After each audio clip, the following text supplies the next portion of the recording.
आपको इन्फेक्शन हो रहे हैं, आपने एक दवाई खा ली, फिर अगली बार भी हुआ तो आपने वही दवा खा ली। किडनी के डिजीज के जितने ट्रीटमेंट हैं सब एक्सपेंसिव। कुछ लोग तो ये भी कहते हैं बियर पी लो तो निकल जाएगी। सब गलत है। बियर और डिहाइड्रेट करती है।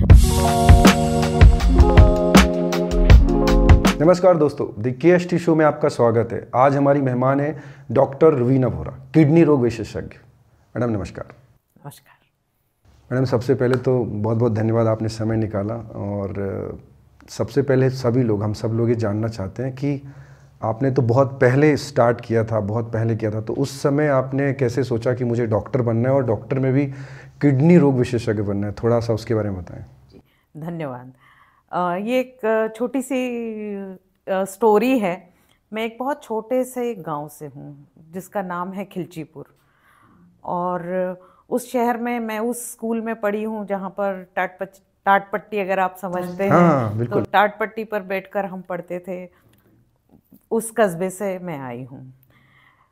लेकिन बचपन से एक मेरे अंदर था कि मुझे डॉक्टर ही बनना है। वो कहाँ से शुरू हुआ ये तो मैं नहीं जानती, बट चाइल्डहुड से था। चाइल्डहुड से मुझे ये इंटेंस फील था। मैथमेटिक्स मेरा बहुत स्ट्रांग था। मुझे मैथमेटिक्स में हमेशा 100 आउट ऑफ 100 आते थे। तो जब मैंने 11th के बाद बायोलॉजी लिया तो मेरी टीचर 2 बार मेरे पापा के पास आई कि सर आपने इनको इसे बायोलॉजी क्यों दिला रहे हैं, आप मैथ्स में इसके 100 आउट ऑफ 100 आते हैं, शी इज़ वेरी गुड। तो पापा ने कहा आप उसी से बात करिए, उसे डॉक्टर ही बनना है। तो फिर 3 महीने हो गए मुझे बायोलॉजी पढ़ते हुए। फिर वो आई कि नहीं, मुझे लगता है इसे मैथ्स पढ़ना चाहिए। मतलब तो उल्टा था, पेरेंट्स ने कभी फोर्स नहीं किया क्या बनूं? कभी भी नहीं किया। आपका डिसीजन बस था? मेरा डिसीजन था कि मुझे डॉक्टर बनना है। तो ये वहां से शुरू हुआ। ओके। फिर उसके बाद जब उस समय 12th नहीं होता था, 11th होता था। अच्छा। तो 11th के बाद हमारे गांव में 11th के बाद आपको BSc फर्स्ट ईयर पास करना होता था to enter into PMT। Okay. और उस समय एज मेरी 16 साल ही थी। तो नेचुरली जब मैंने BSc फर्स्ट ईयर किया तो मैं 17 हुई। तब तक मैं PMT के लिए एलिजिबल ही नहीं थी, पर ठीक है, मार्क्स बहुत अच्छे थे तो ये लगा ठीक है। फिर BSc सर ने कहा कि अब 1 साल बचा है तो BSc सेकेंड ईयर कर लो। तो BSc सेकेंड ईयर कर लिया। फिर हमारे बॉटनी वाले प्रोफेसर एक दिन बोले कि पता नहीं डॉक्टर बनोगी कि नहीं, BSc तो पूरा कर लो। तो मुझे लगा ठीक कह रहे हैं, तो मैंने BSc भी पूरा कर लिया। फिर उसके बाद पापा से कहा मुझे इंदौर भेज दो। उन्होंने कहा जाओ। तो एक दिन उन्होंने सारा सामान, हमारे घर के पीछे हमारा ड्राइवर रहता था, उसको कहा कि इसे ले जाओ, ये ढूंढेगी अपना। तो उन्होंने अच्छा, आप अकेले आई? मैं अकेले आई। उन्होंने मुझे अपना सारा सामान ये मैम कब की बात है, ईयर कौन सा? ये 1988 की बात है। तो मैं अपना सारा सामान लेकर आई, और हमारी बस की एक टिपिकल वो था कि वो सुबह 5 बजे वहाँ से निकलती थी, 10:30-11 बजे इंदौर पहुँचती थी, फिर शाम को 4:30 बजे जाती थी, तो 11 बजे खिलचीपुर पहुँच जाती थी। वो फिक्स्ड बस थी और वो एक ही बस थी उस समय। तो उनको कहा कि जब तक ये कुछ ढूंढे, सामान इसका अपनी बस में ही रख देना। तो इस तरह मेरा सफ़र शुरू हुआ। मैं आई, मैं कहा जैसे ही उतरी सरवटे बस स्टैंड पर, तो पहले पूछा कि यहाँ कोई हॉस्टल है? तो उन्होंने कहा कि सक्सेरिया गर्ल्स हॉस्टल यहाँ से नज़दीक ही है। तो मैं सक्सेरिया गर्ल्स हॉस्टल गई। उन्होंने कहा नहीं, जब तक पहले वर्किंग वुमेन हॉस्टल होता था, पर अब हम बिना कोई कॉलेज में एडमिशन के किसी को यहाँ नहीं रखते। अच्छा। तो वहाँ एक वार्डन होती थी, मोरे मैडम। उन्होंने कहा आप ऐसा करो, होलकर कॉलेज एकदम नज़दीक है, BSc पास हो, किसी भी सब्जेक्ट में एडमिशन ले लो और तैयारी कर लेना। तो मैं होलकर कॉलेज गई। फिर वहाँ गई तो उन्होंने कहा बहुत अच्छे मार्क्स हैं, तो मुझे बायोकेमिस्ट्री में एडमिशन लिया। फिर वहाँ से मैं निकली। फिर सक्सेरिया हॉस्पिटल का जो हॉस्टल का ट्रस्ट था वो चंद्रगुप्त टॉकीज के पास हुआ करता था। अच्छा। वहाँ गई। फिर उन्होंने कहा कि आपको इतने इतने पैसे, उस समय मुझे एग्जैक्ट तो याद नहीं, पर कुछ 13-14 हज़ार रुपये उन्होंने कहा। फिर मेरे पापा ने एक चिट्ठी दी थी मुझे, उनके हार्डवेयर के जो जहाँ से वो परचेजिंग करते थे, रस्सी वाला उनका नाम है, अभी भी है उनकी दुकान। अच्छा, अच्छा। तो उनके यहाँ गई। उन्होंने कहा ये मैं खान अली भाई की बेटी हूँ और ये चिट्ठी मेरे पापा ने आपके लिए दी है। तो उसमें लिखा था कि जितने पैसे कहें दे देना। तो फिर उन्होंने वो पैसे दिए। वो चिट्ठी लेकर मैं फिर पैसे लेकर उनके पास गई, वहाँ रसीद बनाई। फिर जब तक मैं बस स्टैंड पहुंची तब तक 5 बज चुका था, और बस ऐसे तैयार, बस मेरा वेट कर रही थी कि मैं कब सामान लूं ताकि बस आगे बढ़े। तो इस तरह मेरी जर्नी शुरू हुई है। क्या बात है, बड़ी इंस्पायरिंग रही है। मतलब एक गांव से फिर यहाँ से निकल के जी और बिल्कुल। आज एक बहुत ही सक्सेसफुल किडनी रोग विशेषज्ञ। जी। तो मैम एक चीज़ है जो सबसे बड़ी बात है, ये आजकल जो किडनी की बीमारी है, जब आपने आज से उतने साल पहले देखा था और आज में एक बहुत बड़ा बदलाव आया है कि किडनी एक नॉर्मल सा हो गया कि हर किसी को किडनी की कोई प्रॉब्लम होती है। ये वजह क्या है? किडनी मतलब सबसे ज़्यादा हो क्यों रहा है प्रॉब्लम किडनी में? देखिए, किडनी रोगों का जो मेन वजह होती है, जो चंक है, वो डायबिटीज़ और ब्लड प्रेशर की वजह से है। अच्छा। तो जैसे जैसे डायबिटीज़ बढ़ रही है, जैसे जैसे ब्लड प्रेशर बढ़ रहे हैं, वैसे वैसे किडनी डिजीज़ बढ़ रही हैं। और डायबिटीज़ और blood pressure mainly lifestyle diseases हैं। ओके। तो हमारी जो लाइफस्टाइल में बदलाव आया है, उसके कारण हम ज़्यादा डायबिटीज़ देख रहे हैं, हम ज़्यादा ब्लड प्रेशर देख रहे हैं, और उसके कारण ओबेसिटी। तो कई सारी चीज़ें हैं, मतलब एक लाइफस्टाइल मॉडिफिकेशन, बहुत सारे टॉक्सिन्स हम खा रहे हैं, बहुत सारे हम over the counter drugs use कर रहे हैं। और पहले डायग्नोसिस उतने नहीं होते थे, अब हमारे पास इतने साधन हैं कि हम वो डायग्नोस कर पाते हैं। तो यही ओवरऑल वजह है कि किडनी के रोगों में इतनी बढ़ोतरी हो रही है। और अगर मैं आपको परसेंटेज में बताऊं तो 10% population almost is having some kidney element. तो आप ये कहिए कि हर 10 में से एक आदमी ऐसा है जिसको कोई किडनी से संबंधित। सो मतलब जिसको भी डायबिटीज और बीपी है उसका ही रिलेशन किडनी से? जी, मतलब ऐसा नहीं है कि हर वो व्यक्ति जिसे डायबिटीज है उसे किडनी की डिजीज होगी, but he is at high risk. जब आपको अगर ब्लड प्रेशर है और आप उसकी दवा नहीं लेते, या दवा रेगुलरली नहीं लेते, या आपका ब्लड प्रेशर कंट्रोल नहीं होता। हमारे यहाँ क्या होता है, 10 साल पहले एक डॉक्टर को दिखाया था, ब्लड प्रेशर की बीमारी हुई, उन्होंने एक गोली लिख दी और वो सालों तक चल रही है। वो ब्लड प्रेशर चेक नहीं करते, वो किसी डॉक्टर के पास नहीं जाते। तो वहीं से ये परेशानी शुरू होती है। असल में जो भी पेशेंट हाई रिस्क पे हों, जहाँ भी, जिन्हें भी, कि आपको डायबिटीज़ है, आपको ब्लड प्रेशर है, आपकी किडनी में पथरी है, आपको कोई अनुवांशिक किडनी की परेशानी है, और भी किडनी के जैसे यूरिन के इन्फेक्शन है, पुरुषों में प्रोस्टेट का एनलार्जमेंट है, तो ये सब चीज़ें अगर इनकी केयर ना की जाए तो ये आगे चल के आपके किडनी फेलियर का कारण बन जाते हैं। ऐसा क्या करें कि उसको किडनी की प्रॉब्लम ना हो? और दूसरा एक और चीज़ जानना है, किडनी में जो स्टोन होता है वो किडनी प्रॉब्लम से अलग है या नॉर्मल है कि किडनी स्टोन हुआ ठीक हो गया? अगर देखिए, किडनी स्टोन से किडनी खराब होना सबसे दर्दनाक बात है। अच्छा, होता है उससे? इसलिए हम कह रहे हैं हो सकता है कि अगर आपको पता है कि आपकी किडनी में पथरी है और ये एक ऐसी बीमारी है जिसे ट्रीट किया जा सकता है, तो एज ए नेफ्रोलॉजिस्ट हमें तकलीफ कब होती है? जब कोई ट्रीटेबल चीज़ है और हमारे नेग्लेक्ट करने से वो किडनी खराब हो जाती है। तो किडनी की पथरी छोटी हो तो अपने आप निकल जाती है, बड़ी हो तो उन्हें निकलवाना पड़ता है। तो ऐसा कुछ फिक्स है मैम कि सर्जरी कितने में होगा, कितना सिर्फ मेडिसिन से ठीक हो जाएगा? देखिए, एक हमारे ये एक डायनामिक्स हैं। हमारी जो यूरेटर है, जो पेशाब की नली है, उसकी जो डायमीटर के अगर उससे बड़ा है स्टोन तो नहीं निकलेगा, उससे छोटा है तो निकलेगा।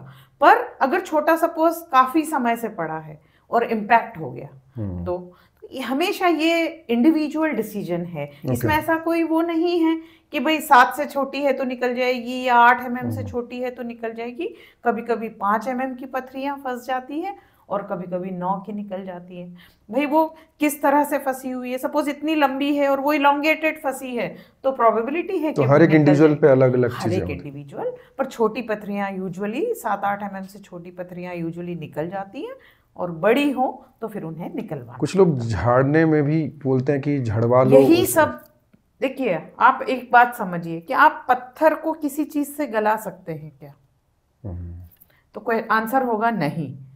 तो ये सब जो हैं हमारे देश में अंधविश्वास, और हम सब, किसी पेशेंट की गलती नहीं है। आपको हम कहें कि नहीं आप कोई काम कर रहे हैं और आपको कोई कहे कि ये शॉर्टकट ले लीजिए, इससे जल्दी हो जाएगा, तो हर आदमी क्या चाहता है? शॉर्टकट चाहता है। तो जब वो कहते हैं कि हम झाड़ के निकाल देंगे, तो उसे लगता है कि फिर मैं सर्जरी क्यों कराऊं, दवा क्यों लूं। और डॉक्टरों पे विश्वास की कमी बहुत बड़ा कारण है। उन्हें लगता है कि पता नहीं इसे निकालना चाहिए, नहीं निकालना चाहिए। और खासकर हमारे मरीज जो डायलिसिस की तरफ जाते हैं, उन्हें तो बहुत मतलब उनके लिए बहुत डिफिकल्ट होता है ये मानना। कई बार हम यंग पेशेंट देखते हैं, 25 साल का लड़का है और कोई नेफ्रोलॉजिस्ट उसे कहता है कि इसकी किडनी खराब है और डायलिसिस करना पड़ेगा। क्योंकि उसमें सिम्टम कुछ नहीं है, तो वो बिलीव नहीं कर पाता कि ये जो कह रहे हैं वो सच है। तो ये झाड़ना निकालना, उसका डायमेंशन छोटा है, निकल जाएगी। वो इम्पैक्टेड नहीं है, निकल जाएगी।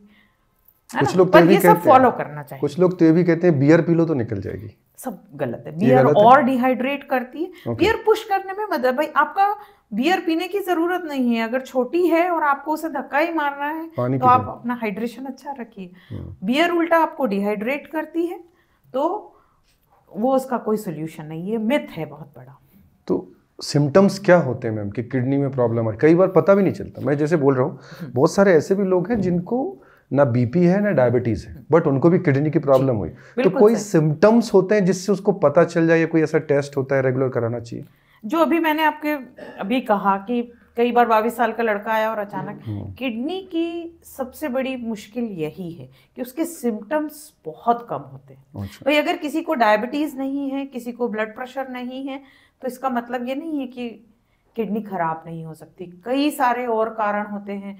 कुछ किडनी के छन्ने की बीमारियां होती है जिन्हें हम ग्लोमेरुलर डिजीज कहते हैं।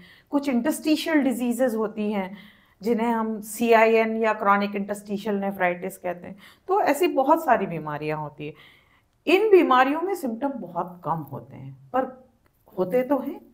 भूख नहीं लगना, वॉमिटिंग होना, कमजोरी होना, सूजन आना, यूरिन कम होना, यूरिन में ब्लड जाना, छोटे छोटे यूरिन का फ्रॉदी होना, या अगर कोई पेशेंट जैसे जिनको रिकरेंट UTI है, इवन उनकी भी किडनी खराब हो जाते हैं कि भाई जब इन्फेक्शन, जब तक वो ब्लैडर तक सीमित है वो ठीक रहता है, पर जब वो असेंड होके किडनी तक चला जाता है तो कभी कभी फेलियर का कारण बन जाता है, तो जिसे हम रिकरेंट UTI या क्रॉनिक पाइलोनेफ्राइटिस कहते हैं।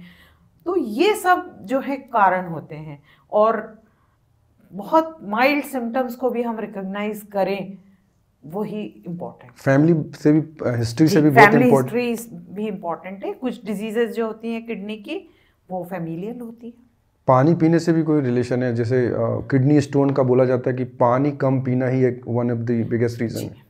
बिगेस्ट रीजन इज पानी कम पीना। उसमें आप ऐसे समझिए कि हमारी किडनी क्या कर रही है। हमारी किडनी एक तरह से फिल्टर है, छन्ने की तरह काम करती है। तो जो भी हमने खाया पिया, उसके सॉल्यूट्स को उसको निकालना है। जो भी वेस्ट है उसे निकालना है। तो इस वेस्ट को अगर आपने कॉन्सेंट्रेट कर दिया तो वो कॉन्क्रीशन बनेगा। एक बार कॉन्क्रीशन बना तो वो उसकी ग्रोथ होती जाती है और वो एक पथरी का आकार ले लेता है। तो अगर स्टोन से बचना है, अगर किसी को स्टोन है और वो रिकरेंट स्टोन से उसे बचना है, तो उसके लिए 2 ही काम करने चाहिए। क्या है मैडम? पानी ज्यादा का मतलब भी अगेन 5 लीटर पानी नहीं पीना है। पानी का इंटेक रेगुलर होना चाहिए, और अप्रॉक्स आपको इतना पानी पीना चाहिए कि 2 लीटर के आसपास, 2-2.5 लीटर यूरिन हो। वो हमारे सॉल्यूट को एक्सक्रीट करने के लिए काफी होती है, उसमें कॉन्क्रीशन नहीं बनता। हम अगर सुबह 5 गिलास पानी पी ले और हमने सोचा कि हमने 2 लीटर पानी पी लिया, मुझे 4 लीटर बोला था तो 2 अभी पी लिया, 2 शाम को पी लूंगा, तो that is not a correct way. अगर आप फील्ड में काम कर रहे हैं, अगर आप स्वेट कर रहे हैं, अगर आप जिम में एक्सरसाइज कर रहे हैं, तो then you need more hydration. तो हर एक व्यक्ति को, एक आदमी AC में बैठकर काम कर रहा है, उसका काम वो 2 लीटर पानी पी के 2 लीटर यूरिन बना सकता है। एक फार्मर है, वो खेत में काम कर रहा है, तो उसे 5 लीटर पानी पी के शायद 2 लीटर यूरिन होगा। So it should be according to what your work, आप किस एटमॉस्फेयर में हैं, आपको स्वेटिंग हो रही है, उस पर डिपेंड करता है। तो पानी एडिक्वेट पिए, और नमक कम खाएं। नमक कम खाएं जी। और नमक में भी ऐसा है कि कुछ लोग बोलते हैं जो वाइट सॉल्ट होता है उसको छोड़ के, देखिए सारे नमक नमक होते सेंधा नमक जो बोलते हैं वो कैसा है? हैं। इट इज, जो भी नमक में मिनरल्स हैं, ओके। है ना, जिसे हम आजकल रॉक सॉल्ट कहते हैं, इट इज गुड। पर नमक की मात्रा अगर कम करनी है तो ऐसा नहीं है कि नमक की जगह हम सेंधा नमक खाएं, रिप्लेस कर दिया उसको। नहीं, वो इट कैन नॉट बी। आपको सेंधा नमक भी खा रहे हैं तो कम ही खाना पड़ेगा। Whatever type of salt you are eating, it should be less. Kidney stone जो होता है और किडनी की जो बाकी प्रॉब्लम होती है वो कौन सी वजह होती है कि डायलिसिस तक स्टेज पहुंच जाता है? तो ऐसा क्या गलती करते हैं कि किडनी प्रॉब्लम हुई और बहुतों को ठीक भी हो जाती है, बट आजकल देख रहे हैं डायलिसिस बहुत लोगों का हो रहा है, तो ये डायलिसिस तक कौन से लोग पहुंच जाते हैं, क्या लापरवाही करते हैं मैम? देखिए अगर स्टोन है और आप चले गए झड़वाने फूकने, आपने 5-7 डॉक्टर को दिखा दिया, अरे सबने ऑपरेशन कह दिया, अब तो मुझे दर्द नहीं हो रहा, छोड़ो, आपने स्टोन को छोड़ दिया। आपको इन्फेक्शन हो रहे हैं, आपने एक दवाई खा ली, फिर अगली बार भी हुआ तो आपने वही दवा खा ली। आपको किडनी की डिजीज़ है, आप एनाल्जेसिक्स अब्यूज़ कर रहे हैं, अच्छा दर्द हो रहा है, दवाई खा ली।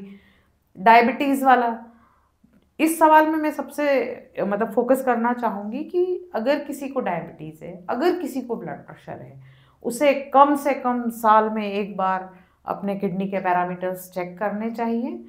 और अगर आपके किडनी के पैरामीटर्स में कोई एबनॉर्मलिटी है तो एवरी 3 to 6 मंथ आपको नेफ्रोलॉजिस्ट के पास जाना चाहिए और वो क्या आपकी हेल्प कर सकते हैं वो देखना चाहिए। कई बार पेशेंट नेफ्रोलॉजिस्ट के पास इतना लेट पहुंचता है कि उसके पास करने के लिए कुछ नहीं। देखिए डायलिसिस हमारा इंटेंशन नहीं है। डायलिसिस के लेवल पर अगर आप मेरे पास आए तो I am of no use. मैं आपके वही आपका, या मैं किडनी ट्रांसप्लांट कर सकती हूँ पर तब मैं आपकी हेल्प नहीं कर सकती। अगर आपको नेफ्रोलॉजिस्ट से हेल्प लेनी है तो अर्ली स्टेजेस में लीजिए। जैसे ही आपको पता चलता है कि आपकी किडनी से प्रोटीन लीक हो रहा है, आपका क्रिएटिनिन बढ़ रहा है, ये पता कैसे चलेगा मैम? टेस्ट कराना चाहिए, क्या करना चाहिए? अगर आपको डायबिटीज है, अगर आपको ब्लड प्रेशर है, अगर आप ओबीज हैं, अगर आपके फैमिली में डिजीज है, अगर आपको यूटीआई हो रहा है, अगर आपको पथरी है, अगर आपका प्रोस्टेटिक एनलार्जमेंट है, कोई भी आपको किडनी से रिलेटेड एलिमेंट है तो आपको रेगुलरली अपने डॉक्टर के पास जाना चाहिए। जिस समय आपको पता चले कि आपके किडनी की खराबी शुरू हो गई है उसी समय नेफ्रोलॉजिस्ट आपकी हेल्प कर सकते हैं। उसी समय जाना चाहिए, उससे उसी समय जाना चाहिए। सो एटलीस्ट वो आपके किडनी फेलियर के जो पीरियड है, भाई मैं अपने पेशेंट्स को ऐसा समझाती हूँ कि अगर आप इलाज करेंगे तो किडनी की बीमारी धीरे धीरे बढ़ेगी, अगर आप इलाज नहीं करेंगे तो तेजी से बढ़ेगी। और कुछ डिजीजेस ऐसी भी होती हैं जिन्हें हम ठीक कर सकते हैं। भाई पथरी है, आपने निकाल दी और आपने उसे समझा दिया कि आप पथरी का टाइप देख लिया, आपने उसे कहा कि पानी अच्छे से पीजिए, नमक कम खाइए, हर 3 से 6 महीने में आके मिली, आप उसे बचा सकते हैं। कुछ केस में ऐसा होता है कि बार बार पथरी हो रही है, होती है तो वो क्या होता है? नहीं, वो एक बार निकाल दिया उसने 6 महीने बाद फिर हो गया। उनकी ये जो भी पेशेंट जिन्हें पथरी होती है उन्हें कुछ खास तरह की टेंडेंसी है, टेंडेंसी होती है। उसका कोई उपाय है? उसका उपाय बस बताया ना, पानी ज्यादा, नमक कम, और कुछ और कई बार कुछ स्पेसिफिक जो ये सारे मिथ्स होते हैं कि ये मत खाइए, वो मत खाइए, दूध मत पीजिए, नहीं, हमें पथरी का टाइप देखना होता है। अगर पथरी के कोई स्पेशल टाइप्स होते हैं उनमें फिर फूड रेस्ट्रिक्शंस होते हैं। सपोज यूरिक एसिड का स्टोन है तो फिर उस तरह के रेस्ट्रिक्शन होते हैं। कैल्शियम के स्टोन में तो नमक कम पानी ज़्यादा, वही एक सबसे अच्छा। और दूसरा एक और चीज़ जानी थी कि किडनी जो एक यदि किसी खराब हो गई तो क्या दूसरे भी खराब होने के चांसेस रहते हैं? देखिए अगर डायबिटीज है तो एक किडनी खराब नहीं होगी। डायबिटीज का इफेक्ट दोनों किडनी पे आएगा। किसी को ब्लड प्रेशर है तो दोनों पे आएगा। एक किडनी कब खराब होती है? जब एक किडनी में पथरी फंसी हो, है ना। तो अगर पथरी फंसी है और ये किडनी खराब हो गई तो दूसरी किडनी पे इसलिए इफेक्ट आता है कि वो ओवरवर्क कर रही है। वैसे किडनी के बारे में एक बहुत सुंदर सी बात है कि हमारी किडनी जो है 2 हैं हमारे पास, और हर 400 में एक आदमी ऐसा पैदा होता है जिसको एक ही किडनी होती है। अच्छा, और अगर हमें पता ना चले कि हमारे पास भाई उसे कुछ है, उसे कोई तकलीफ नहीं हुई, वो कभी डॉक्टर के पास नहीं गया, तो शायद उसका पूरा लाइफ टाइम भी वो एक किडनी से निकल सकता है। तो किडनी में एक बहुत वंडरफुल ऑर्गन है। एक किडनी में एक रिजर्व होता है जिसे हम रीनल रिजर्व कहते हैं। अच्छा, ये क्या होता है? अराउंड अगर वो 25% के करीब, 20 to 25% के करीब होता है कि सपोज आज मुझे अपनी एक किडनी किसी को देनी है, मैंने दे दी, तो जो मेरी दूसरी किडनी है अगर वो हेल्दी है तो वो थोड़ी बड़ी हो जाएगी, जिसे हम कंपनसेटरी हाइपरट्रॉफी कहते हैं। ऑटोमेटिक होता है ये? ऑटोमेटिक होता है, धीरे धीरे, क्योंकि वो ओवरवर्क कर रही है और वो बड़ी हो जाती है, उसे कंपनसेटरी हाइपरट्रॉफी कहते हैं। तो वो अपना जो रिजर्व है उसे यूज करती है। तो किडनी ट्रांसप्लांट का यही बेसिक है कि आपने एक किडनी दे दी, तो जो आपने जिसे दी वो उसमें भी जाके थोड़ी सी एनलार्ज होती है, जो हमारे पास है वो भी थोड़ा सा वर्क बढ़ाती है, और उस एक किडनी पे वो भी चलता है, अब भी चलता है। तो किडनी ट्रांसप्लांट जो हो रहा है आजकल, वो कुछ लोगों में अभी भी भ्रांति है कि देना चाहिए कि नहीं। तो जिसको दे रहे हैं और जो दे रहा है, दोनों का परसेंटेज क्या है मैम? जिनको ट्रांसप्लांट किया जा रहा है, कितने लोग रहते हैं, लाइफलाइन क्या है उनकी, कोई साइड इफेक्ट है क्या, या वो एक किडनी से दोनों जीवित रह सकते हैं? एक किडनी से, एक किडनी से अगर उस किडनी पे, देखिए हम जो, अगर आप ट्रांसप्लांट किडनी की एवरेज लाइफ की बात करें तो हम कहते हैं 10 साल है। अच्छा, पर वो एवरेज है। एक पेशेंट ऐसा है जिसको ट्रांसप्लांट हुआ और उसकी किडनी 6 महीने में खराब हो गई ट्रांसप्लांट होने के बाद। हाँ, और कुछ पेशेंट ऐसे होते हैं, उसके कारण होते हैं कि कोई रिजेक्शन हो गया, कोई इन्फेक्शन हो गया, किसी और तरह की कोई उसमें एनोमोली आ गई, भाई आपने जिस नस से जोड़ा उसमें सिकुड़न आ गई, काफ़ी सारे कारण हो सकते हैं। तो एक पेशेंट की किडनी 6 महीने चल सकती है और एक है जो 30 साल 35 साल निकाल देते हैं। तो एवरेज कहा जाता है कि 10 साल है। और यूजुअली देने वालों को किडनी फेलियर बहुत मिनिएचर नंबर है, मतलब देना चाहिए, किडनी ट्रांसप्लांट करना चाहिए लोगों को, इसमें बहुत बड़ी मदद मिल सकती है। बिल्कुल, क्योंकि डायलिसिस जो है वो मतलब रेगुलर होने से एक पेशेंट, उसके पूरे परिवार पे असर आता है। अच्छा। आप सोचिए कि वो हफ्ते में 3 बार अगर डायलिसिस के लिए जाता है, अगर वो काम कर रहा है तो उसका वर्क एफिशिएंसी 40% होगी। फिर अगर उसे कोई अकम्पनी कर रहा है उसकी भी वो भी, और एक माहौल जो है घर का बहुत नेगेटिव हो जाता है। तो इसीलिए अगर हमें मतलब किडनी फेलियर के आप बेस्ट ट्रीटमेंट ऑप्शन पूछेंगे, तो वो किडनी ट्रांसप्लांट है, बेस्ट है वो। ऐसा कोई तरीका है मैम कि किडनी अगर प्रॉब्लम हो भी गई है तो ऐसा कुछ किया जाए जिससे वो डायलिसिस तक स्टेज ना पहुंचे, पहले कंट्रोल हो जाए? बिकॉज आपने जो बोला, बहुत सारी ऐसी फैमिली देखी है जो डायलिसिस शुरू हुआ, तो आपने जो बोला एकदम सही है, बिकॉज आपने तो इतने सारे लोगों को ट्रीटमेंट किया है, सही किया है। सो उनका पूरा परिवार नेगेटिव हो गया, तबाह हो गया और बहुत सारी चीज़ें खराब हो गई घर पे। तो डायलिसिस होने से बचने के लिए क्या करना चाहिए यदि किडनी में प्रॉब्लम आ गई तब भी? हाँ, नहीं देखिए, उसमें बस एक तो रेगुलर फॉलोअप चाहिए कि भाई उन्हें बहुत नियमित अपने डॉक्टर से मिलना पड़ेगा। कई बार ये पूरी तरह हमारे हाथ में नहीं होता, पर फिर भी कुछ हद तक आप उसे रेगुलर फॉलोअप से, क्या उसकी डिजीज़ है समझकर, सपोज डायबिटीज़ है तो आप उसका बेटर शुगर कंट्रोल कर सकते हैं, ब्लड प्रेशर है आप उसका ब्लड प्रेशर कंट्रोल कर सकते हैं, अगर उसे लिपिड्स की एबनॉर्मलिटी हो रही है तो हम उन्हें कंट्रोल कर सकते हैं, वो ओवरवेट हैं तो हम वो कर सकते हैं, अगर वो स्मोक करते हैं तो हम उनकी स्मोकिंग बंद करा के कर सकते हैं। तो यही सब चीज़ें जो हैं, और कुछ दवाइयाँ हैं आजकल जो हम यूज़ कर सकते हैं उसे प्रोलॉन्ग करने के लिए, ताकि उसका फेलियर धीरे धीरे बढ़े। नेफ्रोलॉजिस्ट अगर एक पेशेंट को किडनी डिजीज हो गई तो उसकी लाइफ में कैसे असर कर सकता है कि उसे प्रोलॉन्ग कर सकता है, उसके प्रोग्रेशन को स्लो कर सकता है। That's what you can do. दूसरा एक और चीज़ है कि जिन लोगों को किडनी की प्रॉब्लम हो जाती है तो कई बार ऐसा उनको लगता है कि पूरा लाइफ ख़राब हो गया, बट कुछ ऐसे भी लोग हैं जो उसको समझते हैं कि हो गया बट अब ठीक हो सकते हैं, बहुत ऐसे घबराने की ज़रूरत नहीं है। इसके लिए मैं आपको बताऊंगी कि एक लेक्चर सुन रही थी मैं हमारी नेफ्रोलॉजी की कॉन्फ्रेंस में, तो वो डॉक्टर ने कहा कि अगर मुझे किडनी फेलियर हो, I can survive for another 25 to 30 years। मुझे बहुत अच्छा लगा था वो सुनकर। उन्होंने कहा कि जैसे आप खून का डायलिसिस तो सब समझते हैं, इसी तरह एक पानी का डायलिसिस होता है। तो उन्होंने कहा कि मैं शुरू के 3 से 5 साल उसके, वो यूजुअली जो हम उसमें पेट की जो पेरिटोनियम है उससे डायलिसिस के लिए यूज़ करते हैं। वो बहुत अच्छा मोड ऑफ ट्रीटमेंट है, पर हमारे इस सेक्शन में वो उतना पॉपुलर नहीं है, लोग उसमें इन्फेक्शन से डरते हैं। तो उन्होंने कहा कि वो शुरू के 3 से 5 साल अपनी लाइफ के, उसे CAPD कहते हैं उस ट्रीटमेंट मोडालिटी को, और आम भाषा में उसे पानी का डायलिसिस कहते हैं। तो उन्होंने कहा कि मैं 3 से 5 साल अपने डायलिसिस पे CAPD पे निकालूंगा, फिर मैं अगले 8 से 10 साल जब तक मेरे वैस्कुलर एक्सेस या मेरा सब ठीक रहेगा मैं खून का डायलिसिस करूंगा, मैं ट्रांसप्लांट पे चला जाऊंगा।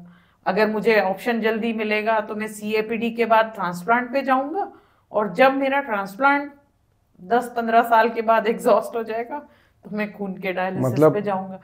तो किडनी के डिजीज लाइलाज, हाँ घबराना नहीं चाहिए, नहीं, पर इसमें मुश्किल क्या है, किडनी के डिजीज के जितने ट्रीटमेंट हैं सब एक्सपेंसिव हैं।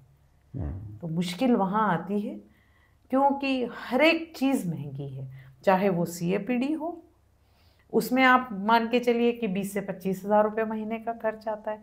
अगर आप खून का डायलिसिस करते हैं तो 15,000 रुपये महीने के अराउंड खर्च आता है। अगर आप ट्रांसप्लांट करते हैं तो पहले ट्रांसप्लांट की कॉस्ट होती है, फिर जो मेडिकेशन उसके लिए चलते हैं वो भी एक्सपेंसिव हैं। तो गरीब आदमी को अगर किडनी की डिजीज होती है तो उसके लिए मुश्किल है। तो वो कहाँ जाए मैडम, ऐसी कोई जगह है? देखिए, हम तो ये भी जानना चाहते हैं कि आपसे कहाँ मिल सकते हैं, जो लोग किडनी के विषय में कुछ बात करना चाहते हैं तो आपसे कब और कहाँ मिल सकते हैं? देखिए, मैं अभी फ़िलहाल DNS हॉस्पिटल में उपलब्ध हूँ। DNS हॉस्पिटल जाती हूँ, CHL हॉस्पिटल जाती हूँ, महालक्ष्मी नगर में मेरे क्लिनिक है, वहाँ मैं अवेलेबल हूँ। ओके, तो गरीब आदमी कहाँ जाए मैम? गरीब आदमी के पास अब एक आयुष्मान का भी साधन है। ओके, उसका यूज़ कर सकते हैं जी। मेडिकल कॉलेज में जाएं, आजकल MY hospital, super speciality hospital ये भी हैं जहाँ पे डायलिसिस भी है, वहाँ अब नेफ्रोलॉजिस्ट भी हैं, तो इवन अगर वो चाहेंगे तो ट्रांसप्लांट भी शुरू कर सकते हैं। अच्छा, तो वहाँ जाएं, आयुष्मान कार्ड का सहारा ले सकते हैं, क्योंकि हम पेशेंट को बाकी सब चीज़ों में मदद कर सकते हैं, लेकिन फाइनेंशियली कैसे उनकी हेल्प की जाए ये देखना। और आजकल कुछ संस्थाएं भी हैं जो किडनी डिजीज के पेशेंट को डायलिसिस में हेल्प करती है। अच्छा। तो इवन आप उनकी हेल्प भी, और बहुत सारे ऐसे हॉस्पिटल हैं जिनके साथ वो अटैच्ड हैं ये संस्थाएं, जो गरीब मरीजों को डायलिसिस के लिए हेल्प करती है। तो और क्या ऐसी चीज़ है किडनी के बारे में जो ध्यान रखना चाहिए हम सभी लोगों को? देखिए, नॉट ओनली किडनी पर हर एक ऑर्गन के लिए अच्छा खाना खाएं, एक्सरसाइज करें, स्मोकिंग से बचें, डायबिटीज़ है तो उसका ध्यान रखें, ब्लड प्रेशर है तो उसका ध्यान रखें। अगर आपके परिवार में किसी को भी कोई किडनी से रिलेटेड डिजीज़ है तो आप ज़रूर अपना चेकअप कराएं। हम क्या सोचते हैं कि अगर ये बीमारी निकल आई तो एक और मुसीबत में फंस जाएंगे, नहीं, टेस्ट इसलिए आप उसी मुसीबत से बच सकते हैं। टेस्ट का डर है, हाँ, कि हम टेस्ट करेंगे और पॉजिटिव आ गया तो मुश्किल हो जाएगी। और एक इम्पॉर्टेंट बात मैं आपको बताना चाहूंगी जी, कि किडनी की बीमारी जानने के लिए सिर्फ 2 टेस्ट करें। कौन से? वो 90% प्रोबेबिलिटी है कि आपके किडनी की डिजीज को पिक कर लेगा। कौन से 2 एक टेस्ट? सीरम क्रिएटिनिन, जिसको क्रिएटिनिन मेजर करते हैं और उससे EGFR कैलकुलेट किया जाता है, और दूसरा यूरिन रूटीन। मुझे लगता है 200 से 300 रुपए में ये दोनों अच्छा, टेस्ट ये 200-300 में हो जाएगा ये? बिल्कुल। और ये कहीं भी पैथोलॉजी में कहीं भी हो जाएंगे। तो ये 2 स्क्रीनिंग टेस्ट हैं, इसमें 90% प्रोबेबिलिटी है कि आपकी डिजीज पिक हो जाएगी। फिर अगर आपने ये किया और कुछ आता है तो आगे टेस्ट किए जा सकते हैं। पर अगर कोई ये कहे कि अरे वो बहुत महंगे हैं तो गलत है। पहले आप ये 2 टेस्ट करिए, इनसे स्क्रीन करिए, अगर कुछ पॉजिटिव निकलता है तो आगे बढ़िए, अगर नहीं निकलता तो कोई बात ही नहीं। मतलब ये सिर्फ 2 से 300 में ये टेस्ट हो जाते हैं। किडनी का कोई एज से लेना देना है मैडम, कि किस एज वाले को होगी या नहीं होगी, या किसी को मिल सकती है? किडनी 40 के दशक के बाद हमारी किडनी का फंक्शन धीरे धीरे कम होता है। तो जैसे हम जिसे GFR अभी मैंने जिक्र किया, EGFR, तो हम कहते हैं कि हर दशक में 40 के बाद वो 10 ml से कम हो जाता है। अच्छा, तो वो धीरे धीरे कम होता है। तो नेचुरली किडनी की डिजीजेस एल्डरली लोगों में ज़्यादा होती है। 40। मैडम, एक और चीज़ जाननी थी कि जो ड्रग्स होती है, दवाइयाँ लेती हैं, बात बात पे कई लोग बिना डॉक्टर की सलाह के भी मेडिकल स्टोर पे जाके भी कुछ दर्द हो रहा है तो पेन किलर खा लेते हैं, इसका भी कुछ किडनी से लेना देना है? जी बिल्कुल, ओवर द काउंटर ड्रग्स जो लेते हैं, खासकर दर्दनाशक दवाइयाँ, वो कभी कभी उनका एक डोज भी किसी की किडनी खराब कर ओह सकता माय है। गॉड, इतना कुछ खतरनाक? जी, कुछ मरीजों में एक एक गोली खाने से भी हो सकता है, और ज़्यादातर लोगों में जो मतलब आदतन खाने लगते हैं, घुटने का दर्द है रोज 2 गोली खाते हैं, पीठ में दर्द है रोज 2 गोली खाते हैं, वो हजार्डस होती है। और खासकर जिन पेशेंट में क्या ऑलरेडी किडनी पे असर है और वो ये दवाएं खाते हैं, तो उनकी किडनी की खराबी तेजी से बढ़ती है। तो over the counter drugs, mainly analgesics, avoid करने चाहिए। हमेशा दवाई डॉक्टर की सलाह से लेना चाहिए। जो हमारे यहाँ ट्रेंड है कि हम दवाई की दुकान पर जाते हैं, उसको कहते हैं मुझे सर्दी की दवाई दे दो, so that is not a good habit. उससे क्या होता है, पता नहीं चलता आपको बैक्टीरियल इन्फेक्शन है, आपको वायरल इन्फेक्शन है, आप क्या दवा ले रहे हैं, और अगर कोई छोटी चीज़ है तो ठीक हो जाती है, और अगर नहीं है तो आप अपनी बीमारी को बढ़ा रहे हैं। सो मुझे ऐसा लगता है कि हर एक बंदा अपने फैमिली फिजिशियन से जुड़ा होता है, तो भाई हर चीज़ के लिए आपको स्पेशलिस्ट के पास जाने की ज़रूरत नहीं है जी आप अपने फैमिली फिजिशियन से मिलिए, वो जो सलाह दें फिर दवा खाइए। मैडम, आज आपने बहुत सारी चीज़ बताई कि हम कैसे अपनी किडनी को हेल्दी रख सकते हैं। आपने समय दिया उसके लिए बहुत बहुत धन्यवाद। Thank you very much. तो देखा दोस्तों, कैसे हम हमारी किडनी को हेल्दी रख सकते हैं। इन बातों का ध्यान रखिए जिससे हमें दवा लेने की ज़रूरत ही ना पड़े, जो अभी मैडम ने हमें बताया। अगर हम इन सभी चीज़ों को ध्यान रखते हैं तो हमें डॉक्टर तक जाने की ज़रूरत ही नहीं पड़ेगी। Thank you.